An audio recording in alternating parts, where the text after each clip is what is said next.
আমি এখন বানিহাল থেকে তোমার কাজীগঞ্জ যাচ্ছি বাই রোডে। আর সামনের ভিউটা আমি তোমাদের দেখাই। এই দেখো, দেখতে পাচ্ছ কি সুন্দর লাগছে। এই দেখো কি সুন্দর লাগছে, দেখো।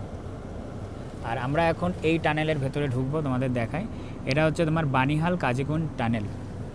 আর আশেপাশে ভিউটা কিন্তু ভীষণ ভীষণ সুন্দর। তোমাদের ওদিকটা দেখাই, দেখো পুরো পাহাড়ে কিন্তু বরফ হয়েছে।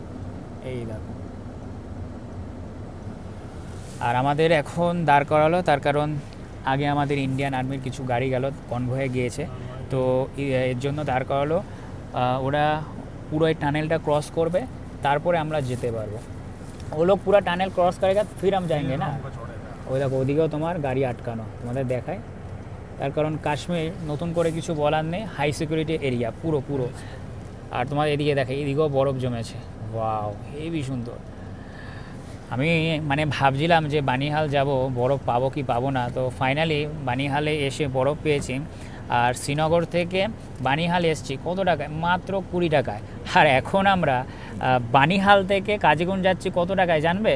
800 টাকায়। কেন যাচ্ছি? তার কারণ কাজীকুণ্ডে রেল লাইনের ট্র্যাকে তোমার বরফ হয়েছে, সেটাকে অনুভব করতে যাচ্ছি।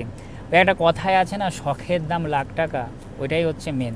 যাই হোক, এখন আমরা কাজীগঞ্জ যাব, তারপর কাজীগঞ্জ থেকে আমরা আবার বাই ট্রেনে, মানে আবার কাজীগঞ্জ থেকে আবার 20 টাকায় আমরা চলে যাব হচ্ছে শ্রীনগর।